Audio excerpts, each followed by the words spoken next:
আজ আমরা শিখব 10টি ফুলের নাম। প্রথমে হলো শাপলা, শাপলা, গোলাপ, গোলাপ, বেলি, বেলি,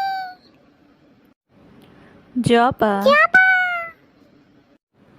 টগর, টগর, জুঁই, জুঁই, গাঁদা, গাঁদা, কদম, কদম, সূর্যমুখী, সূর্যমুখী, পদ্ম।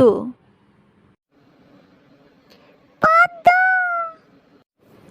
এগুলো বারবার বলতে হবে আর শিখতে হবে।